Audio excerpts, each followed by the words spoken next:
traitors. That's what their haters call them. So they retreat here, a secret group chat with other supposed sellouts. But they didn't commit a crime. They're just black Trump supporters. And this is their coming out party. I'm gathering this is kind of a judgment-free zone. Everyone can kind of just be themselves. And I think it confuses some people. They see black people walking around with MAGA hats, and they're probably like, do they know what they're in line for? Kalasia, Charisse, and Anthony bonded on social media. They're here in DC to finally meet others like them in person. As a biracial woman, I know exactly what it feels like to be misunderstood by your own people. So that's why I came here, to find out why everyone acts like black conservatives don't exist. USA! USA! USA! This is the nonprofit behind this meetup, Turning Point USA. They promote conservative values on college campuses. And you might know it because of them, Charlie Kirk and Candace Owens. There is nothing more American than being black in this country. But today, the crowd is here to see someone else.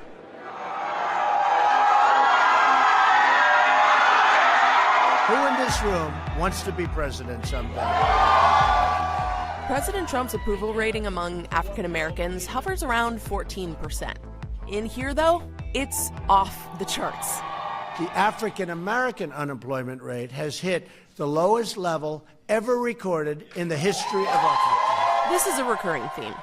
African American unemployment has reached its lowest rate ever recorded.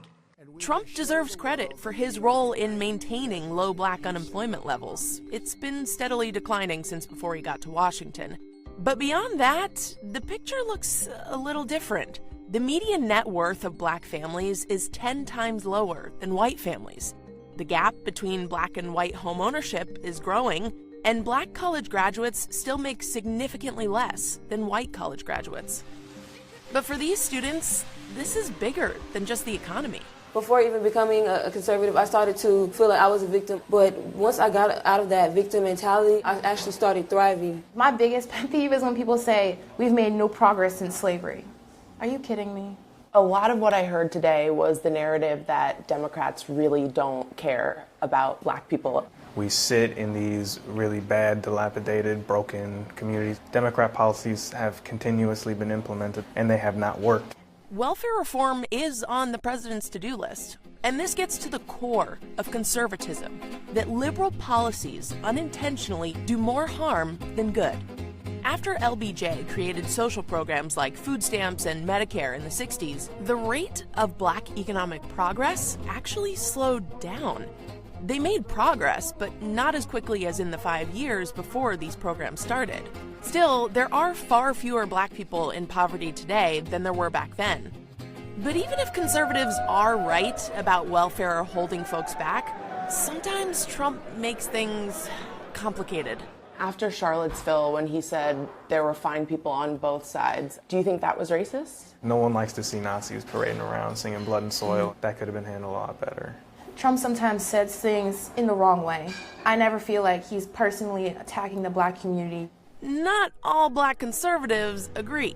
We met up with Quadricos Driscoll. He's a Republican who teaches religion and politics at GW. Do you think it's fair to call Trump a racist?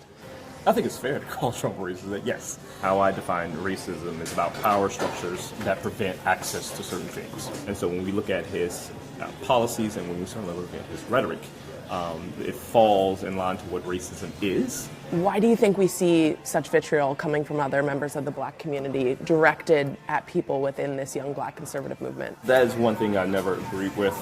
Black conservatives aren't going away. He's right. This isn't some new trend. Then why are there so many culturally conservative African Americans who don't vote Republican?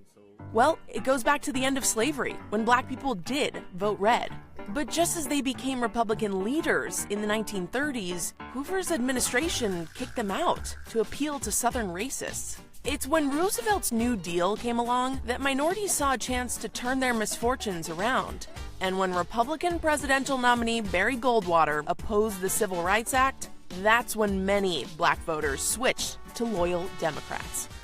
Being a black conservative, you kind of feel like you're the only one. People have been really crazy, especially black people. I had some People tell me to bleach my skin, kill myself, you're a coon, you're Uncle Tom. It's like one thing to be called those things by like white people. When it's within your own community, it hurts. And then there's Kanye. You didn't think we'd forget about him, did you? Before his fallout with Candace Owens, people here appreciated the visibility he lent to the cause and the MAGA hat. This is our president. I noticed on your Twitter you had that post about wearing your MAGA hat for the first time. Yes, which was yesterday.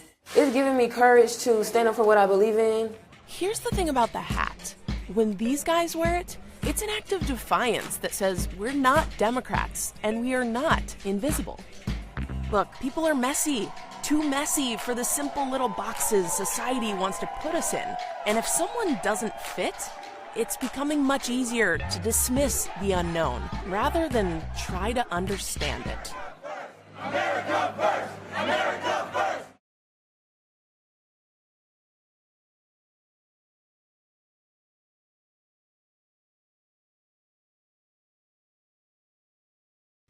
Hey, NBC News viewers, thanks for checking out our YouTube channel. Subscribe by clicking on that button down here and click on any of the videos over here to watch the latest interviews, show highlights, and digital exclusives. Thanks for watching.